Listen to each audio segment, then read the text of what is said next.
Evening, everybody. It's 9:30 this week on the East Coast, 6:30 on the West Coast. It's time for your weekly Calamity Jane live stream. I'm Eric. James, how's it going? Doing well. How are you doing, man? Hanging in there, hanging in there. Finished the play this weekend. It turned into like a live streaming extravaganza, complete with multiple positions in the space, and I did a little bit of lighting design. It's actually up on YouTube, although unfortunately there was some audio hiccups that we didn't know about beforehand, and it's kind of quiet, but it looks really cool. Hmm. It was a lot of fun to do, though. So, are you saying the audio is not going to be fixed for an update or anything? I guess it can't. Unless we ADR in the whole play. No, not on that Uh, video. But we're okay. already talking about maybe doing it again and then being making sure that we get all the kinks worked out. But that's for a later date. For the time being, my life is back to good old fashioned boring again. Same here. I wrapped up my freelance stuff last week, so I'm back to our normally scheduled bat time, bat Yeah, channel. that's right. So, Same bad channel. Well, yeah. good. Glad to things have glad things have calmed down a little bit for you. And what are we going to be talking about tonight? I'm just going to continue where we left off last week. I'm going to be working on that watch cycle with Calamity. I'm going to Hmm. share my screen and we can just chat away. Excellent. Sounds good to me. And oh man, I was really hoping to catch you on not being able to, but That's right. you're ahead of the game now. It's This almost like time, yeah. I guess I'll just recap kind of where we left off. I kind of yeah. replayed some of the assets last week. We have Calamity Jane walking in the street now. In the original version, she didn't have her arms like kind of going out like she's doing, Right. like a peppy walk. Right. So I'm gonna go through here and kind of change her walk a little bit to Okay. kind of match more of the mood that I want. Hmm. A little bit more static, I guess. Like she's almost gonna be literally just kind of going up and down like this because she's just like kind of freaking Right. out around her. So I'll go with that, and then we'll just kind of jump into it Cool. in general. Very So cool. my thoughts. So yeah, the it's interesting that her swinging her arms, it applies like it's super weird. Uh, how the way I guess human brains work, but when she does that walk smile and you had the smile on her face, it implied additional emotional state than her walking with her arms swinging with the frown on her face.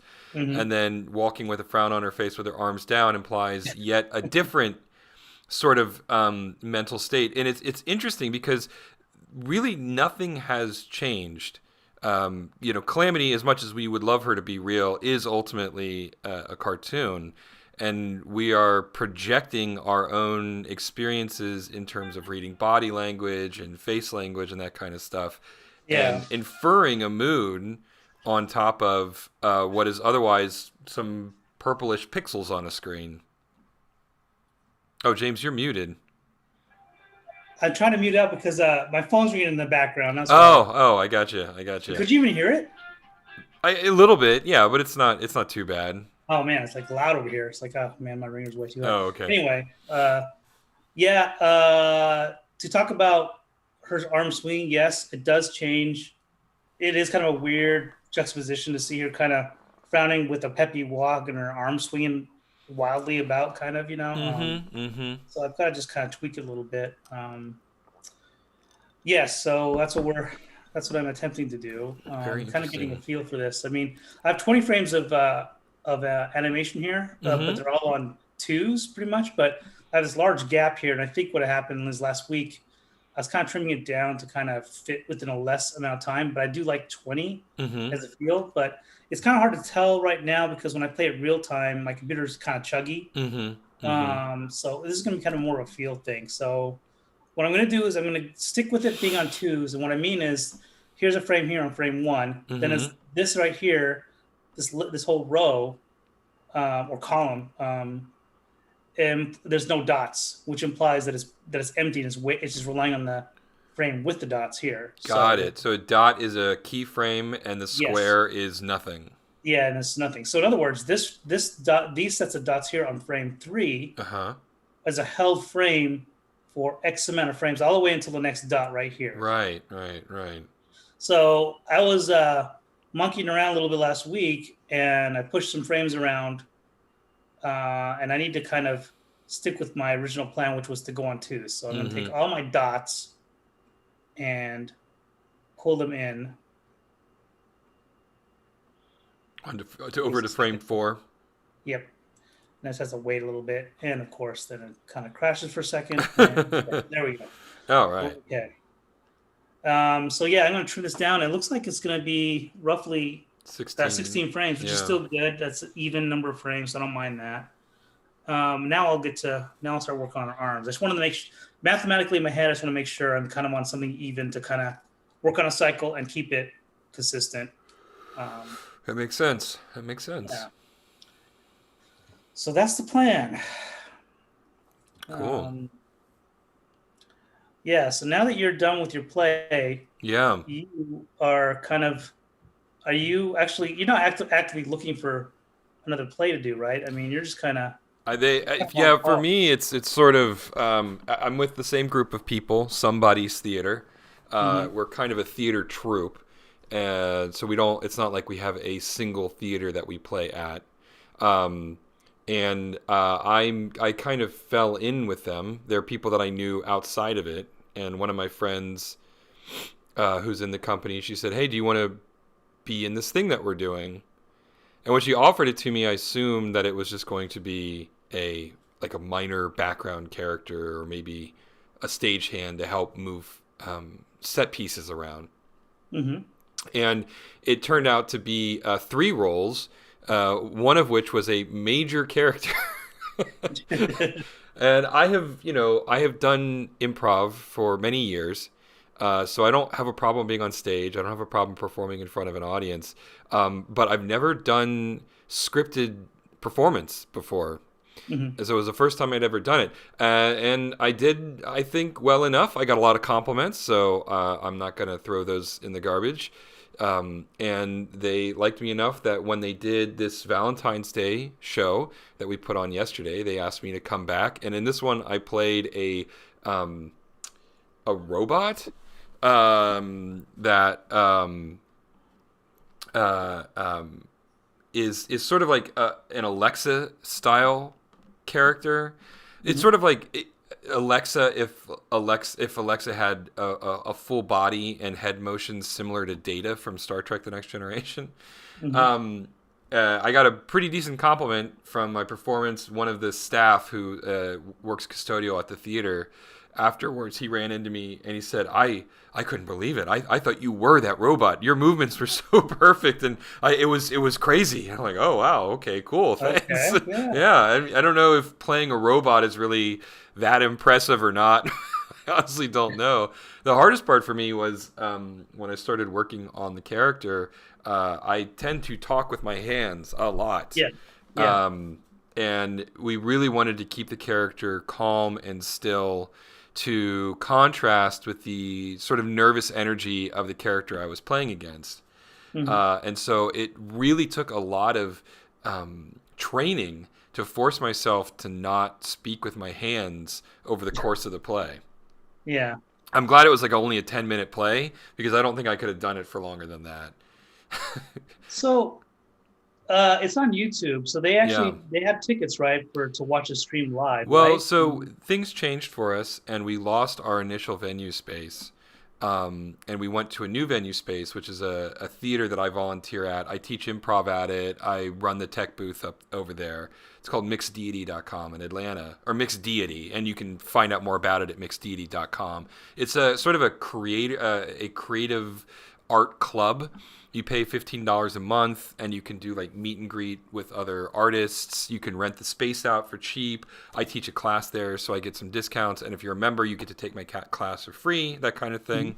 Mm-hmm. Um, and so we worked out a deal with the owner of the theater to put on our play there and live stream it from there. And so rather than charging tickets, we have a Venmo um, account up on the website that people can watch the video, and if they like it, they can donate to it if they want to. Oh, okay. All right. So it's more like yeah, it's sort of like a reverse it's reverse buying a ticket ahead of time. You buy it, you kind of just pay what you want after you view it. Sure. Yeah. Absolutely. Yeah. It's just on YouTube. Anybody can watch it. Mm, Yeah. And I mean, it was super fun. Again, there was some audio issues that we didn't know about until afterwards, but mm, it's still super fun to watch. And I think we're gonna try doing it again. No ETA on when that'll be, but yeah. mm. Yeah. Okay, and it'll be in the same space and everything. Yeah, yeah, it'll be in the same space most likely. We like McSteedy a great deal, and hopefully we'll get to work with them some more. Mm, cool. Yeah. Um, so yeah, now it's back to the. It's always the thing with me where I will burn really hard on something, right? Intensely focus on it for a period of time, and um, then when it's all done, you've compressed the rest of your life to make everything work, and then this huge chunk of your time, all of a sudden you have back, and you're like, oh shoot, I have all this extra time. What do I do with myself now? and then like things slowly start to fill the space again, right? Mm, But it's interesting. So I'm in the sort of decompression mode of this play because we had been rehearsing it for a couple of weeks, and then at the last minute we had that venue change, and it moved to a live streaming thing, and there was new choreography, and I had to really do a real quick lighting design for it. So not only was I in the play, I also did all the lighting design for it and did all the mm, lighting cues and everything. And I did that like in the span of 2 days. I had to get all of that ready. yeah. So it was really intense, and I just get a sense that that's just the way it works with somebody's theater company. It's Mm, just we go really hard to make the impossible a reality, and then it's just like decompress for a little bit. mm. Hmm. So, but yeah, it was great. I mean, I like doing it. It's a lot of fun. I hope that there's more of it. Yeah. Well, I think hopefully with the pandemic kind of, being optimistic, it winds down and more people get vaccinated and nothing kind of goes too crazy with hotspots. Maybe we'll have a semblance of normalcy with plays and not have to worry about things getting canceled and all this other, you know, Yeah, a crazy guy stuff. can dream for sure. A guy can Yeah. dream. Yeah, I know. It's kind of, we're still in the thick of it, but yeah. But regardless, it's really cool. Yeah, yeah, and yeah, we didn't really have an audience. A couple of people found out about it through just word of mouth, and they showed up thinking that it was an actual show. Mm, And we were mm, like, not really, but if you keep your masks on and you go to the corner, right, we'll mm, let you stay. And they were really cool. They seemed to really dig the play. It was a lot of fun. mm. It would be nice to be able to just do in-person theater again, um, full stop, and just like no exceptions, no like Yeah, extra careful kind of thing. yeah, But yeah, I mean it'll happen eventually. I believe it's got to. I think that for as much as I think performing arts is, I don't know, it's such a strange performing arts is such a strange thing. I mean it really is a calling, it's a passion for some people. I mean mm, most people I know who are full-time actors or full-time you know artists of some capacity, they're like me. I mean I write for a living, but I barely get by, um, and they're in the same boat. I mean I'm fortunate enough that my writing pays for my life entirely. My friends, they'll get money from acting when they can, but they're doing DoorDash, or they're doing yeah. Uber They're doing it Eats, or they've got just a bunch of purely. side hustles, yeah, Yeah, to fill in yeah, the gaps.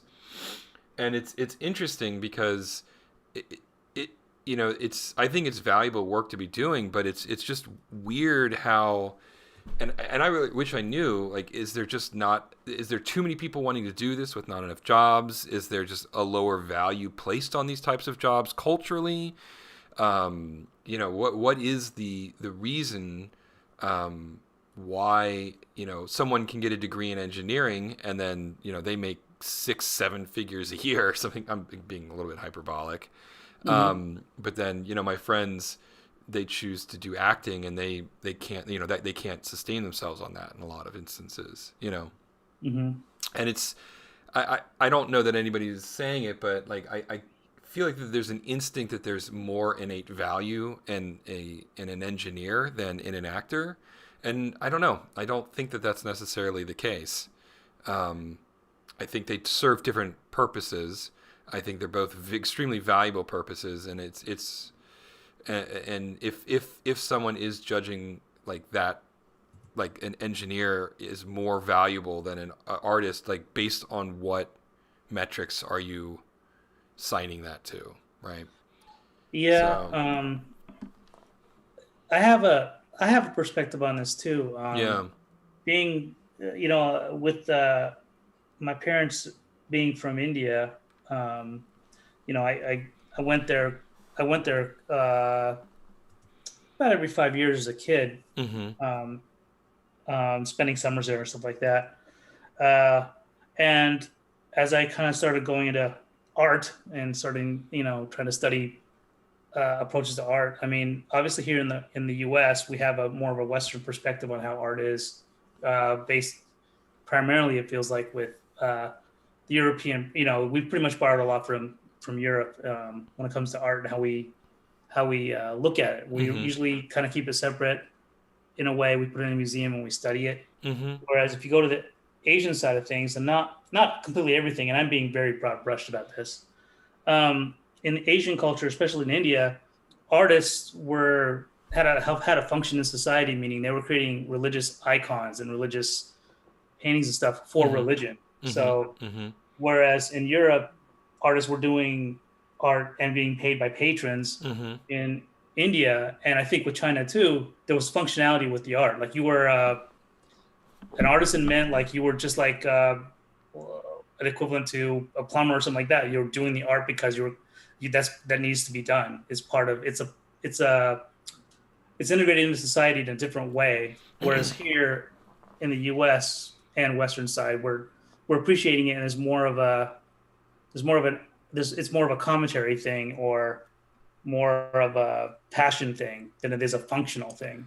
Yeah, I mean it's interesting too because it goes down to like video games, right? Mhm. The average salary for an artist was easily $15,000 less a year than an engineer. Yeah. Easily fifteen thousand Mhm. dollars. So there is an actual monetary discrepancy. Like artists, even though a video game would not exist without art, artists are less valued than engineers, right? Mm. And video games wouldn't exist without programming, like without code either. But they work in tandem with each other. But there is this sort of unspoken value being assigned that says that, well, all things remaining equal, programmers are more important than artists, so we can afford to pay programmers more. Mhm. It's just once you get up into the lead level, or if you're a rock star, obviously you can negotiate different salaries. But just in my experience as a manager in the games industry for as long as I was, as a general rule, artists are paid less than programmers, right? Mhm. Writers are paid less than artists. Testers are paid less than writers. And then Mhm. designers and producers are somewhere in the middle, sort of depending on Yeah. the need of the position. Yeah. I know some producers who make a huge amount of money. I mean, yeah, producers and designers who make a huge amount of money, Mhm. and then others who make barely anything. And I for my part, when I was still doing management in the games industry, I hit a glass ceiling on terms of what I could get beyond in terms of salary. Mhm. But I sort of hit a glass ceiling in my career growth in that field as well. It's one of the reasons why I left. Um, yeah, project management at least. Um, I think if we're looking at video games or entertainment in that way, I think we as viewers we take it for granted. Even myself, we all take it for granted because it's just we consume it visually mm-hmm. and we digest it and then we move on. And though it takes maybe half an hour of our time, we're watching a sitcom or something, and we don't understand. There's not much. I don't think we as viewers consider how much time and effort goes in with artists and writers and producers to make the entertainment that we just kind of almost are taking for granted. Sure, these days now we're paying for it through Hulu or whatever, Netflix and stuff like that. We pay for some of our channels, but I think the fact that we see it and we digest it, and it's just so easy to see it and digest, we tend to value it less because it seems easy. Whereas once you go into like and now let's go into video games a little bit. Same thing. You're picking up the controller, you play it, you see all the visuals, easy. Oh, it's so easy to play and everything like that. But once you get into the abstract with programming, then it becomes a bunch of noodles. And so people, I think humans, we just go, well, it's too complicated. So yeah, you're worth this Eh, because I can't digest what you're doing. So therefore, it must be really valuable, and you make this much money. I think it's a good observation, and I think that there's definitely, I definitely think there's truth in that. But it, and I don't think you disagree with me that it's a complete fallacy, though. Yes, yeah, yeah, Um, yeah. Yeah. I'm simply just yeah, commenting on what I think is the reason, a huge reason why the coding is so much more yeah, expensive because it's gobbledygook for a lot of yeah. people, No, I think gobbledygook is a great way to describe it. and that's not to disparage coding. Like No, I absolutely not. I mean, and yeah. that's I think the point is that like I said it. A video game couldn't exist without all the components, and they're all valuable, and it's the innate value that we place on the different fields. Is what determines the price, and no, I don't think that there's no committee that I'm aware of that says we place this value on programmers versus this value on artists. It's just kind of how it's shaken out, and I think that the only way that really gets changed is a complete cultural shift, right? Mm-hmm. I think the value is something that is baked into just the nature of our society, Mm-hmm.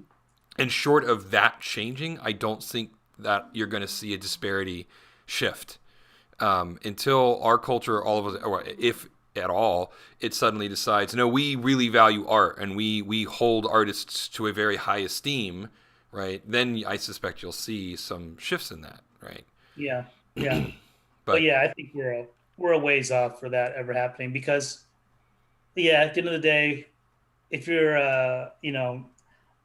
you could be watching and you go, I could draw that if I spend some time right, with. right, Some people that they consider art a mystery too, but it's just like any other process. Like and you and I talk about this sometimes. Even with writing, like where does writing originate for you in your head? And then when I write some stuff on the side, where it comes for me in my head. Like it's funny how our processes are so different, how we mm-hmm, come up with it.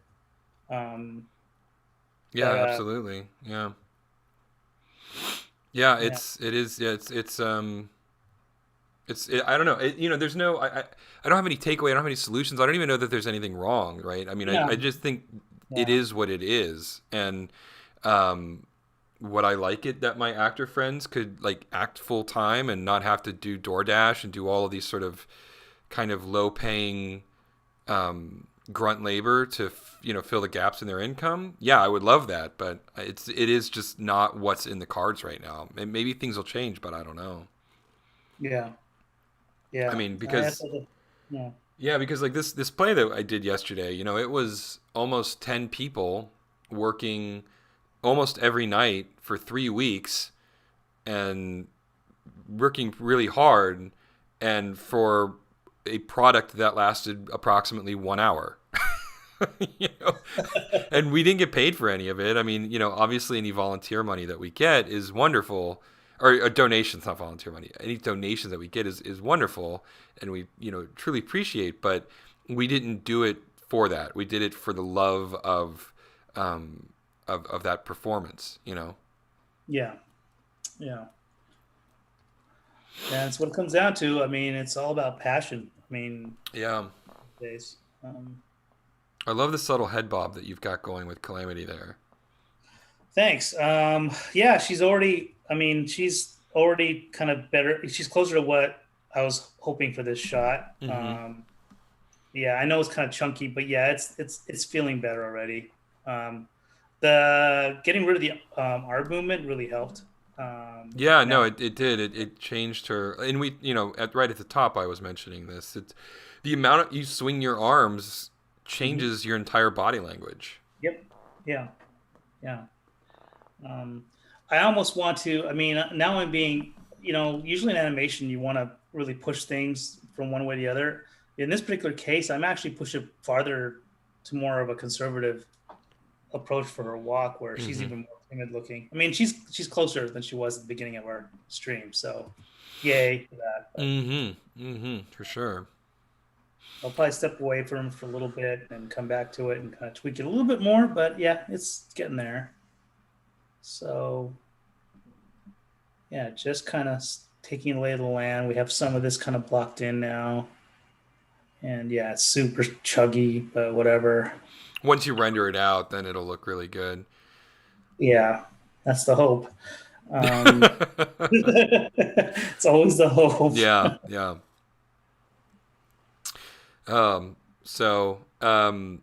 Are you going to start working on her head turns, or what are your plans there?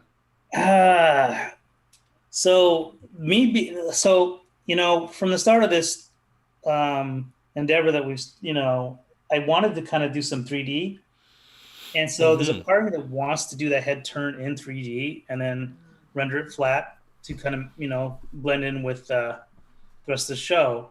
That's always been my plan. And, again, you and I have been talking offline. I've been showing you render tests of buildings and stuff. And I think a couple of streams we've done it too. Yeah, we've shown a little bit of it in the streams. Yeah. I'm getting closer on that recipe, but there are going to be some scenes like this shot here where I actually want to make her 3D and rotate her head to look this way. Versus I could do it. Now, the thing is, this is just me this is the ego in me, because I know I could do it 2D. I have no problem doing that 2D, hand drawing it, but I want to just do it 3D. So we have Calamity as a 3D character for whenever we need certain other shots, because it'll pay off later, because there's other shots in this first episode where 3D is going to be much more helpful to render it versus me drawing 50 billion frames of it.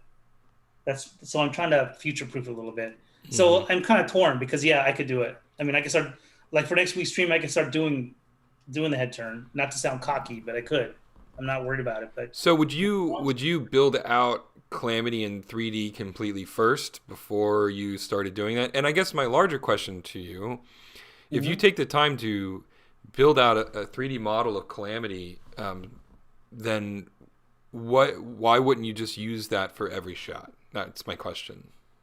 So with Calamity, and we'll see later on, you saw how there's immediacy with where I can draw some stuff really quickly, and I can just manipulate some symbols and get what we need.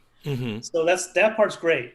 And so that's where the 2D side of her is going to be really helpful. So we've already been blocking in stuff. Yay for that. But when it comes to this head turn, I'm going to have to manipulate every dot, this is all vector format. So I'm manipulating points on her head to kind of just sort of fudge it and make her go 2D and 2D to 3D to look. Now, if I have a model, I just hit the coordinate and rotate 45 degrees, and it's done, and I render it. I'm done. I move on. So I can save some moments where there's a shot where it could be beneficial to use 3D, and there's plenty of shots where the 2D is going to be just fine. Okay. So I guess the long answer is 3D is going to be helpful for some of these shots where a 3D could really be helpful, and then 2D will be just what we need for everywhere else. I'll give you an example. Like it is just. I am going to be making a 3D model of Calamity Jane, especially with Tinsel, because he needs to be 3D. Because I have plenty of shots where he rotates, and I'm not going to draw Tinsel rotating in 3D space. I just don't want to do that. It's just a lot of work. It's a lot of work. So, and Calamity's going to be on the bike. So I need to figure out how to get her on the bike and rotate them and everything like that. So it's going to happen. But am I going to build a mouth pack and stuff like that? I don't think so. All I'm trying to do is do things for function first, and then fancy schmancy for later. It's always function for me. Okay. No, that makes sense. I understand. Cool. Yeah. Well, I think that's a great point to close out on. Is James is a functional animator. Minimal functional animator, yes. Yeah, that's right. Well, thanks for joining us as always, everybody, and watching it on the tail end. We're here every week, and I think we're back at 9:30 moving forward. Yep. For the time being, yep. So come back with us and join us next week at 9:30 on the East Coast and 6:30 on the West Coast. In the meantime, stay safe, everybody, and we'll talk to you soon. Thank you, everybody.